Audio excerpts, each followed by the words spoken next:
Hey there, this is Mr. Wilfert, and I'm here to talk a little bit about Chapter 4, Section 5. Again, we continue our discussion on triangle congruence, and we're going to take a look at a few other postulates that will help us decide if we have congruent triangles. One thing that I want to just point out here real quick, and that is there's another vocabulary word here. Has to do with an included side. Now, last section we talked about an included angle. This time we're talking about an included side.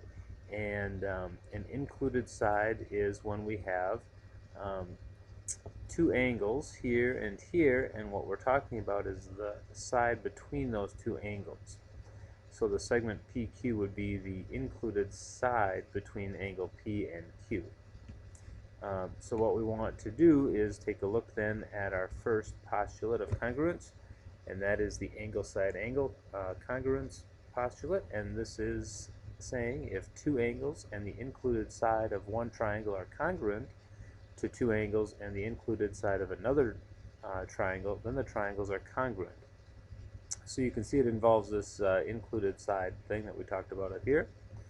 And again, you can see here that we have our angle A and D are congruent, C and F are congruent, and the side between those two angles, the included side, are also congruent. So we can say then the whole triangle, these two triangles are then congruent to each other.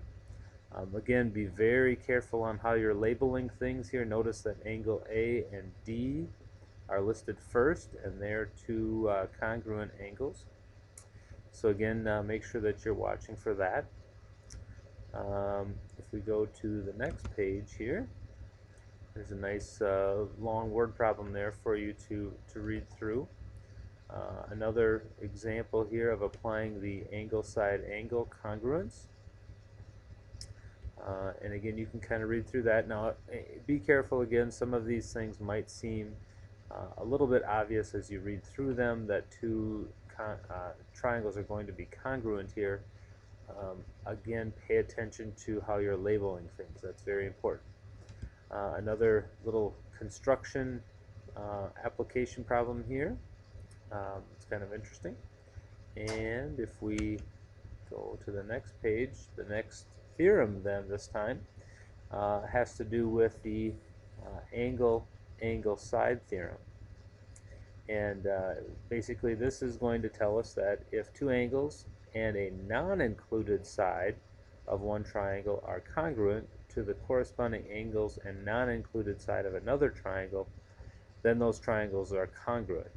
So we have this angle side congruent. So we kind of read these things in order here. So G is congruent to K.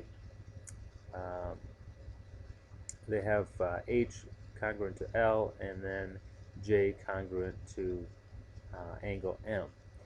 And what we're looking at here is the angle, and a side. So we're not necessarily talking about an included side or an included angle. We're talking about in order, angle, side. And if those three things are congruent to these three in our triangles, then we can say those two triangles are congruent. And there's a little proof there of that, and you can see some of the reasons why here. A couple of things have to be given there for us to work through that. Another example for you to read through there as well. And finally, this is another theorem here. It's called the hypotenuse leg theorem, and this is again for congruence.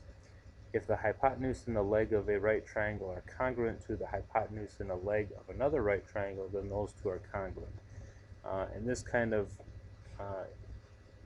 works the same way here again. Because we have two angles that are congruent, the right angles, we have the hypotenuse, which is the long side of the triangle, and then one more side, we can say that those two triangles are congruent. And that's about does it for this section. You can read over a few examples. Please let me know if you have any problems. Thank you very much.